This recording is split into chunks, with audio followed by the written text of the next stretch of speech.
ziar sama kilifa yëpp te di leen tuwal bu baax ci kàddu gi ñu jël seen kanam alhamdulilah. Donc je commence par saluer toute l'assistance en commençant par nos guides et nos anciens, nos diorines.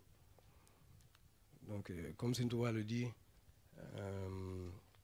lil badri nuurun azimun istanaaru bihi lakin iza lam yakuni shamsi ishaaru. La lune peut illuminer la nuit, mais quand le soleil se manifeste, on voit plus, la lumière de la lune n'est plus manifeste elle aussi. Je dis ça parce que je me vois un peu comme la lune là, par rapport à tous ceux qui sont passés. Je me demande même si mon propos va avoir du sens. Mais je vais essayer en tout cas de faire une sorte de refaire le point sur toutes les présentations qu'on a fait depuis la période de préparation de la journée dédiée au Khassida. Donc, justement, des préparations qui ont été faites autour du Khassida Matlaboul Fawzeyni. On a pu, avec Sinmota Bousso, Sin Massamba Gueye, bientôt Sin Salou Touré, Sin Moussa Diop Koki au Sénégal, Sin Ahmadou Gueye et d'autres, revisiter avec le Khassida Matlaboul Fawzeyni des termes assez connus comme l'humanité, la liberté, l'indépendance, la sécurité avec Sin Massamba, la félicité, le bonheur, avec des définitions beaucoup plus en accord avec la vraie humanité qui est la fitra, donc la soumission à Dieu. Sëñ Touba, dans ce Khassida, il nous montre que on ne peut avoir la paix que en étant en harmonie avec Allah, qui est lui-même la paix, as-salam.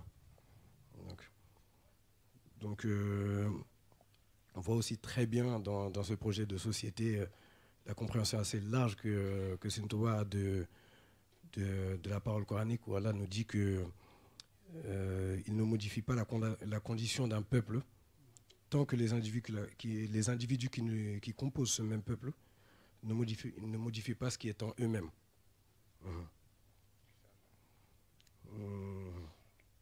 Donc ça, c'est un point.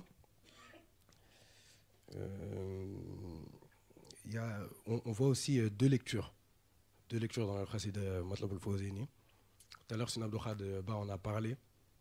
Sin Moustapha aussi, dans une présentation où il parlait de la cité idéale, Al-Madinatul Fadila. Et donc, on voit que si la lecture est individuelle, si la méditation a des objectifs individuels, à ce moment-là, on parlera plus de l'homme idéal comme objectif, Al-Insan al-Kamil. Si par contre la lecture est collective, à ce moment-là, l'objectif, ça va être Al-Madinatul Fadila, la cité idéale. Al-Insan al-Kamil, qui est représenté par le prophète Mohammed sallam, on voit de par lui déjà le lien, l'analogie qu'il y a entre cet aspect individuel et l'aspect collectif. Du fait que le prophète Mohammed sallam s'est lui-même une fois défini comme Al-Madinatul Ulum, la cité de la science. Donc, je vais revenir sur certains termes, comme par exemple la hijra, donc l'exil, la tahliya. Donc, on voit dans le Khassida Matlaboul Fawzeyni différents aspects de cet exil. En principe, c'est de passer d'un point A à un point B par une méthode. On voit dans les premiers bouillets du Khassida Matlaboul Fawzeyni le point A, très clairement, le point B et la méthode. Alhamdulillah al-Karim zil minan ala ishtighalin bi furudin wa sunan. Donc l'arrivée. شكرته لأنه قد ساقني لوطن به نفى ما عقني. Le point A. وقادني إليه بتحلي من بعد ما حذب بتخلي. La méthode qui va s'articuler en deux parties. Donc ce qu'on peut dire pour le point A, c'est l'endroit où justement que l'individu doit fuir, justement. La cause de l'exil, c'est, on peut le définir comme un cadre où l'individu est contraint par un certain nombre de facteurs qui l'empêchent d'accomplir ses devoirs comme il se doit, ses obligations. Dans les obligations, tous les rapports sociaux aussi sont inclus. Et donc le point B, le point où il doit arriver, c'est le cadre où l'individu est libre. Il arrive à s'efforcer aux adorations sans aucune difficulté. Donc, Alhamdulillah, al-Karim zilminan, ala Cheikh Alim bi Furudin wa Sunna. Donc la méthode, elle va être de deux étapes. Comme il dit, il nous parle de tahalli et de tahalli. Donc la première étape, ça va être la purification, l'évacuation, l'abandon des vices. La deuxième étape, ça va être l'ornement, l'embellissement par les vertus. Donc, on peut considérer symboliquement l'individu qui est passé par ces deux étapes, la tahliya et la tahliya, comme un individu qui est symboliquement habitant de Touba et de Darussalam. Parce que surtout par exemple dans le diwan que Saint Touba appelé Sa'adatul Mouridine, donc la félicité des mourides, cette symbolique est très présente. On va voir des aspects de Touba et de Darussalam qui ne sont pas juste des aspects géographiques. Par exemple, quand Saint Touba va nous dire Qattaba qalbi Allahu, donc Touba du cœur, Sallamani min al-Aïda Darussalam. Donc c'est un autre aspect beaucoup plus ésotérique. Et donc ce qu'on voit, c'est que Touba et Darussalam représentent en fait les deux faces d'une même pièce, la paix. Darussalam, la paix par l'absence de ce qui est nuisible, après donc la tahalli, et Touba, la paix par la présence de ce qui est bénéfique, donc après la tahliya. Sous un autre rapport aussi, on peut parler de Mafatih al-Bishri ou al-Amni wal-Jannah, qui a été écrit aussi pendant la même période. Donc la symbolique est vraiment présente dans ce mois de Rajab de l'année 1301. Et donc à ce moment-là, Mafatih al-Bishri ou al-Amni wal-Jannah. Donc al-Bishri, ça va être le sentiment justement procuré par la paix, par la présence d'eux. Al-Amnu, ça va être le sentiment procuré par la paix, par l'absence d'eux, ce qui est nuisible. Et Al-Jannah, c'est le cadre.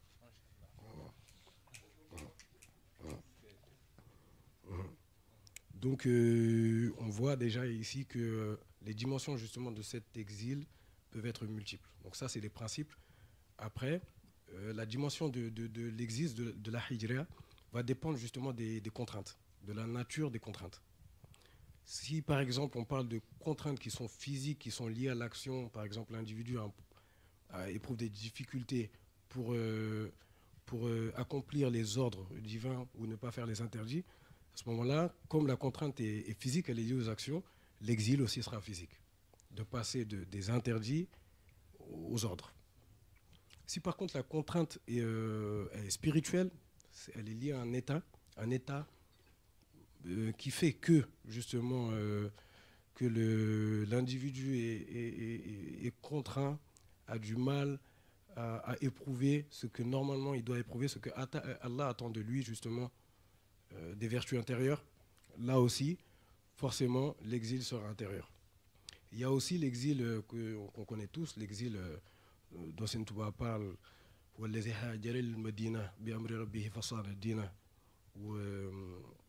fait allusion aussi dans l'introduction avec l'exil de Sayyidina Ibrahim aussi. Donc cet exil géographique.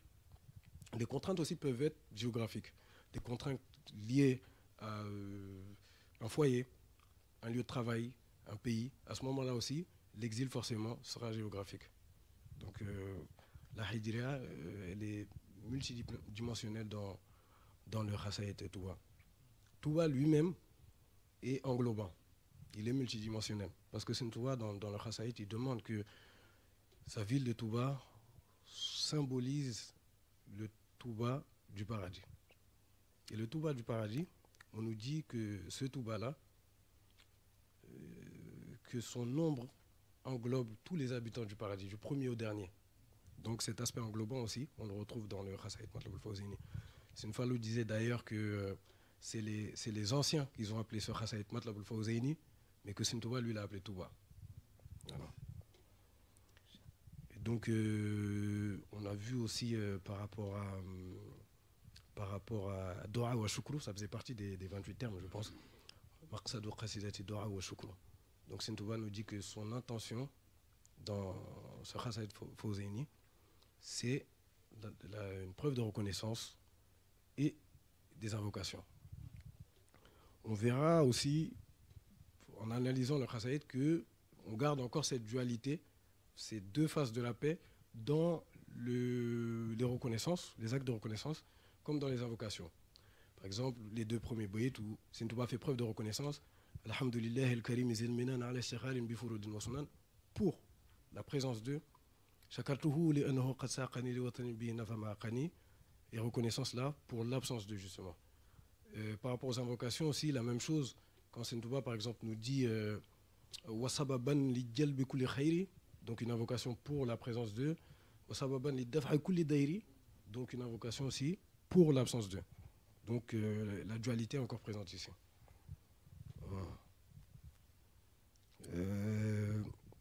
À la lumière de tout ce qu'on vient de dire, on peut vite se rendre compte que Masalikul Jinan est le lien et la porte de Matlabul Fawzaini. Parce que tout ce que Sintouba fera preuve de reconnaissance dans Matlabul Fawzaini, ou tout ce qu'il demandera à Allah, il l'explique dans le Masalikul Jinan, il nous donne des clés pour pouvoir l'identifier en nous, les clés pour pouvoir aussi se purifier et se parer justement des bonnes vertus, comme il l'appelle Raza'il ou Al-Fadail. Pour qu'à la fin, cet individu, l'individu qui est passé par toute cette étape, puisse se réaliser dans la totalité des prédispositions qui lui sont inhérentes à lui-même, et donc devenir l'homme accompli, l'homme parfait que Sintouba présente dans Mouahib Nafir. Donc je vais conclure ici. Juste rappeler le but de mon propos pour que vraiment on puisse repartir avec le maximum de sagesse. Donc le but, c'est d'aider le mouride à être en quête du bonheur ici-bas et dans l'au-delà, conformément au titre du Khassaïd, en lui proposant un plan afin que quand il médite sur le Khassaïd, qu'il puisse tirer des vers, des brides, des applications et des sagesses qui pourront l'accompagner dans cette quête. Qu'il sache également que de la même manière que les anges tournent autour du Bayt al-Marmour, que les pèlerins tournent autour de la Kaaba, que la ville de Touba s'articule autour de la mosquée et du Khabre de Sintouba, que le mouride doit faire en sorte que son quotidien, que son programme s'articule autour de sa foi et de son lien avec Sintouba. Qu'il comprenne aussi que Touba est multidimensionnel. Pour avoir dans Matlabul Fawzaini un Touba du cœur, un Touba de la raison, un Touba de l'âme, un Touba du corps, un Touba d'en haut, un Touba d'en bas, un Touba d'entre les deux. Pour que chaque vers justement lu par lui-même puisse lui renvoyer justement à lui-même, selon toutes les dimensions en fait qu'il englobe. La vie intérieure, la vie extérieure, la vie d'ici-bas et la vie de l'au-delà. Aussi, je voudrais rappeler aussi l'ordre que Sint Muntaha nous a donné justement au mois de Rajab dernier, justement le mois de Matlabul Fawzaini, qui est de deux sortes. Mais dans cet ordre, il faut comprendre que le cheikh nous rappelle la responsabilité individuelle et la responsabilité collective que tout mouride a envers Sintouba et envers la ville de Touba. Et que justement, il veut qu'on puisse se procurer la baraka qui est dans la parole de Sintouba de Mouahib Nafir. être près de Sëñ Touba, voisin de lui, sans avoir aucun mal. Voilà, de la meilleure des meilleures, en paix. Ouais, exactement. Tout ça en ayant conscience de l'immense influence spirituelle de la baraka contenue dans Matlabul Fawzeyni lui-même, qui lui sera tout aussi, voire même beaucoup plus bénéfique pour accéder à l'objet de sa quête, qui est la félicité. Sëñ Touba a lui-même affirmé l'acceptation de tous ses vœux par Allah. On a pu voir la preuve à de nombreuses reprises. Pour l'exemple de Matlabul Fawzeyni, pendant la période de Corona passée, où toutes les mosquées ont dû fermer leurs portes, à l'exception de la mosquée de Touba qui a continué la prière, conformément à sa demande, justement sa dua dans le Khassid de Matlabul Fawzeyni. وَلْتُثْبِتًا فِيهِ جَمَاعَةً تُقِيمُ الصَّلَوَاتَ الْخَمْسِ دَأْبًا يَا حَكِيمُ. Assalamu alaikum wa rahmatullah.